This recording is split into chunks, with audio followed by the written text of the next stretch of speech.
Hey y'all, I missed you, but we are back, honey. Fully energized, fully well rested, and creatively open. And we're about to talk about my big four. These are the principles and practices that I have integrated into my life that I think that every woman should embrace. And that's a big deal because I come in here sharing my perspective, but I rarely say everyone should do this, but I stand behind it on these four. So if you don't listen to nothing I ever say again, listen to this. You're listening to Seen with Serena Kumara, a podcast all about the journey of coming home to ourselves, the unlearning, the remembering, and the returning to what's always been true about who we are and what we deserve. We're going to start with my favorite decision-making formula, and that is, I don't wanna, and I ain't gotta, so I'm not gonna. Okay? Laugh at it if you want to, but it has come in clutch. And here's why. Y'all know I feel like we as women are so overburdened by the shoulds in our lives and the expectations of like how we're supposed to show up and give and all of that. And it causes us to be exhausted.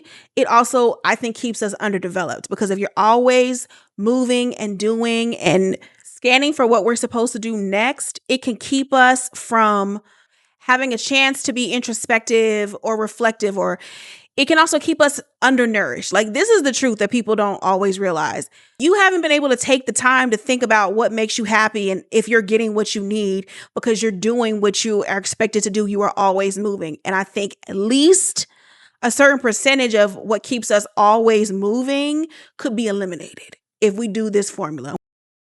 So I don't want to. It's really, do I want to? Is this something I want to do? We're going to assume it's no for this. Obviously, if it's something you want to do and no one is harmed, then you would go along with it, right? However, let's say the answer is no. Then we move on to, do I gotta? Like, do I have to? Yes, the most obvious answer to do I gotta would be considering, if I don't do this, does something fall apart? Will it end up in some kind of financial ruin, or does something terrible happen? I feel like if you're listening to this or watching this, you get that. So we're not going to stay there long. I really would rather expand our definition of the do I gotta's, the things that we are really like we must do. So it includes the things that I just mentioned, but it also includes the things that keep us operating within our personal code, right? There is a certain moral code and friendship code and community code that I operate in that I have set for myself, right? By looking at my own values and how I impact the world. And so when I think of do I gotta, I consider that when I'm making decisions about extending myself. So it's not, the answer doesn't automatically become no, because technically I don't gotta call my friend if I don't feel like calling them. However, for my personal code, people that I care about who I know are not doing well, my code is you check on your people, especially the people that have checked on you. So for me, do I gotta? Yeah, I gotta. For me to look myself in the mirror and feel good about it in this instance, yes, I gotta. However, on the other hand, I'm thinking about last week and showing up for the podcast and feeling like I don't want to. Something about this feels like this week needs to be a break. And then going against, do I gotta? Well, in order for me to reach my goals, I do want the show to expand. I do want the audience to grow. I do want to continue to build my comfortability and for things to get better over time, which requires practice. But I don't actually have to do it this week because nothing will necessarily fall apart. I can take a break for rest and creativity and things of that nature. So in that case, when I really looked at what I understand about how things work and my personal code, that was a no. And I'm feeling like those are the things that we consider when we base on do I gotta. And I'm not going to lie, it works a lot better when you have developed your own code, when you have looked at what your value system is and what your personal standards are. It moves a lot smoother. So if you haven't done that, that might be the first thing that I suggest. And then you can go through the formula about how that applies to your life and the kinds of decisions that you have to make. And then the last part is I ain't gonna. If you neither want to or have to, then you don't do it. And sometimes people are going to be surprised and sometimes they'll be disappointed or offended. But that's the way that we keep our shoulds and the expectations of the people around us or larger society from eating us alive. Number two, we all owe ourselves and the people we love the gift of examination. Not just exploration, examination. I'm talking about these big questions about what is really happening. Why do I feel strongly about this? Why do I feel like this is wrong versus right? And so on and so forth. I can make a list of a whole lot of questions. It is a gift because we unknowingly perpetuate a whole lot of stuff that isn't good for us or the people we love, which includes the greater collective, because we don't give ourselves the gift of examining. We just accept what is. And it's not our fault. You've heard me say this before. It's really the whole premise of the show. I'm just going to say it clearly. The things that we accept as normal and just what has always been, that were taught to us by the people who love us, etc., were created a very long time ago by people who do not care about most of our well-being, who didn't care about it when they created it. They had a very specific thing that they cared about, and that was money and power. And the reason why it all works and nobody asks questions is because it's doing what it was supposed to do. We were not supposed to question it. We were supposed to accept it. We were supposed to be too tired, too focused on productivity to take a look. And it's not serving any of us.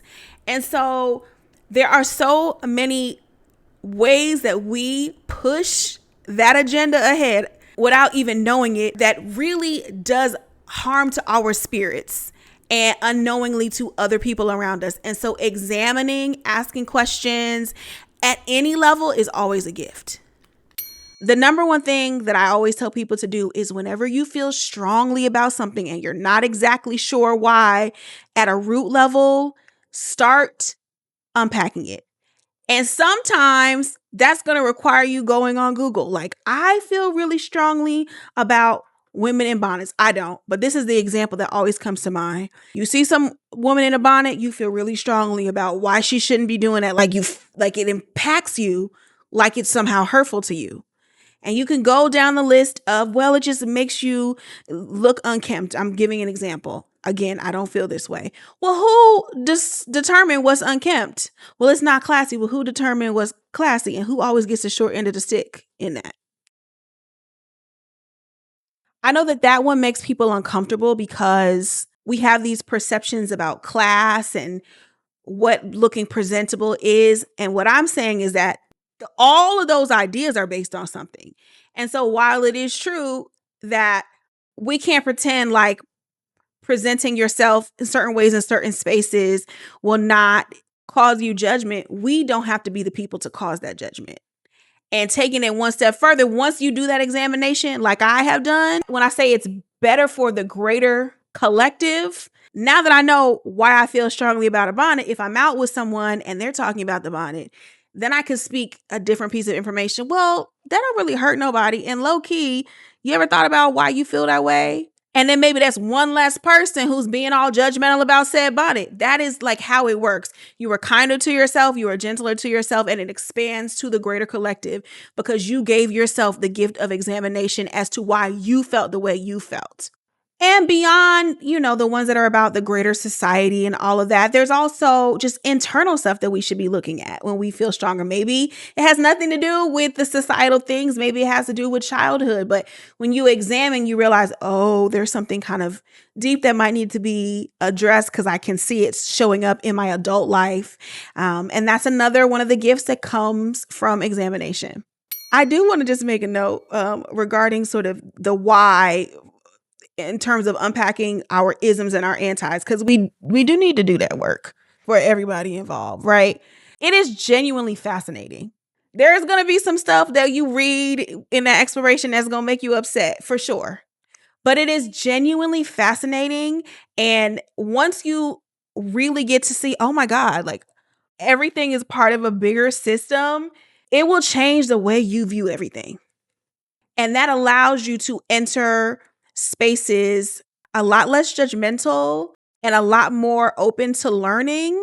And I can say personally, it has allowed me to have relationships that I would not have normally had because all the BS judgments that were running through my mind, I got a chance to examine. Girl, you feel strongly about that because you ain't done enough unpacking of your isms and your antis. and you are low-key perpetuating it, and cut that shit out. And I also don't have the burdens of judging myself against those ideologies in the same way. The third principle I have embraced that you should too. I pronounced it wrong last week. It's Sankofa, I think is how you pronounce it. It is an Akan word that literally means go back and get it. It is about the concept of looking at the past as a means to understanding like how to move towards the future. You know, every episode typically has a little sprinkle of, let me tell you about how some indigenous people, the people that came before us, did this.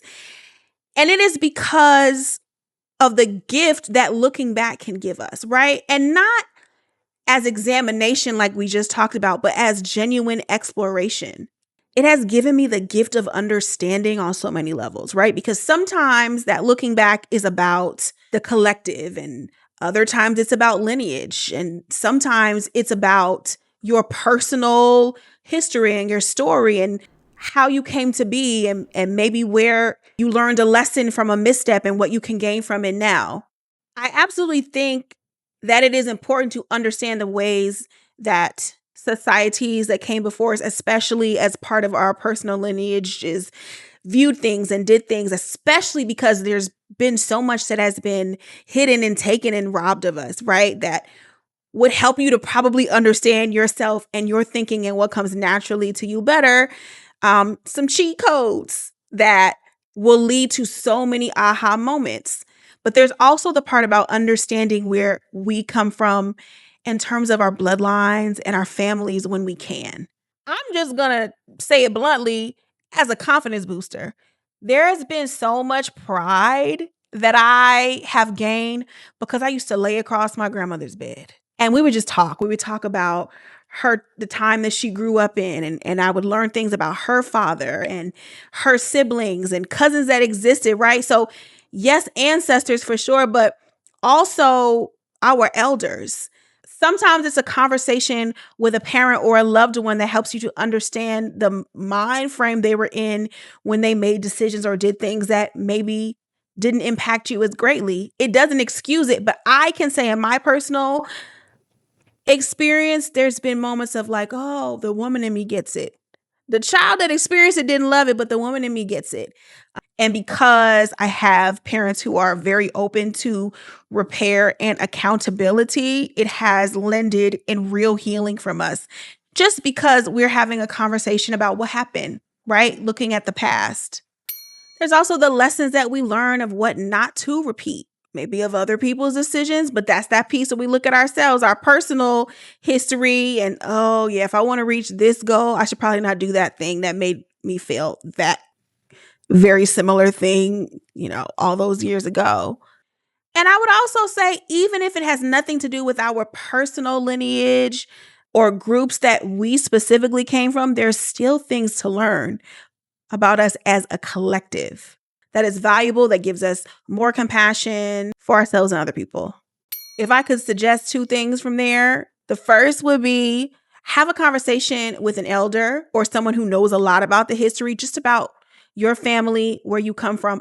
You're probably going to feel good about at least something that you hear, or at least gain some kind of clarity that is going to help you in your moving forward. Hey, quick note, because I really thought I said this while I was recording, and it's way too important to leave out. When I use the word bloodline, I mean that in a more expansive way than just direct biological relation. In many cultures, family has never just been defined by blood. And because I know that there are people who don't have the ability to have these conversations with people that they are related to, I want to offer some ways that you can still participate in this. Although this is not my lived experience and therefore I can't tell you what it'll look or feel like for you, I am hoping that you'll still find this useful. Consider learning even more about the stories of the community that raised you. You can even have these conversations with the elders of the chosen families you build in adulthood. Those are still your elders and your ancestors. I just wanted to make sure I said this because this entire conversation is about expansiveness, and I'm hoping that you find yourself in it, even if your path into pride and memory looks different from mine. Love you, for real. And the other thing is to pick a period or a group of people or something that you have genuine interest in. I'm sorry, the part of me that wants to say, not to co-opt or appropriate them is just going to have to come out. So not to co-opt or appropriate them, but to learn what you can about them, to adjust the way you show up in the world. Read a book from there, watch a documentary from there, read an article from there. Get in the practice of looking back so that you can move forward. And baby, last but absolutely not least, is use them ancient tools to make your life better. Okay. I'm talking about the astrology. I'm talking about the human design, which is kind of a blend of a lot of those tools. I'm talking about your astrocartographies, your numerology. Like, I'm talking about those tools, and I mean use it in a practical way. I'm not saying figure out that you are a Taurus so you can know you're stubborn and you can go around saying it all the time. That isn't shade. I'm a Taurus. Okay, I can say that. I will expand on this in either the next episode or the episode after that. So if you are not already subscribed, please subscribe. But I am talking about utilizing these tools for understanding timing, to understand gifts, to kind of work around some potential shortcomings, what to avoid. Trust me when I tell you, it has changed so much for me. I'm going to briefly go through how I use 3 of the 4 things I just mentioned. Astrology, that's timing all the way. What's happening in the skies? Where is that hitting in my chart? What do I do about it? How do I utilize that energy? Not just, oh my God, Mercury retrograde is coming. It's going to be terrible. It's, oh, Mercury retrograde is coming. It's hitting here in this chart. All right, here's what I can do to make this work for me. Boom. Also for self-exploration. Understanding your chart can give you a better perspective on yourself. I'm just going to say that. Understanding different placements and houses and all of those things, it's going to feel like, that makes sense. And then figuring out how to use them, top tier, okay? Human design is a blend of several different ancient systems. Some people love it, some people don't. I think it's really great for things like business and work, okay? If you are not familiar, you can get your body graph. There's a lot of sites to get it for free. IHDS.com, or I think .org, I'm not sure, but it's the International Human Design School. They've got little body graphs and little mini reports that you can get from there. It isn't meant to cage you, but I will tell you, as it pertains to the way that I work and the people that I have introduced to this system, this is one of the tools that you can use to make a new routine, to make your new norms, okay? If you just even know your aura type, which is essentially the same as knowing that you're a Taurus or a Scorpio or something, it may change the way that you approach everything. I know it did for me. So to start off, if you have your birth time or you kind of know around the time you were born, get yourself a chart. Again, we're going to talk about this more in depth in upcoming episodes. So if you are interested, drop that in comments because I need to see. I know a whole lot of things and I love to talk about all the things, but I don't know what y'all want to hear. So let me know. And then third is the astrocartography. That is astrology as it pertains to geography. The planets were all somewhere when you were born.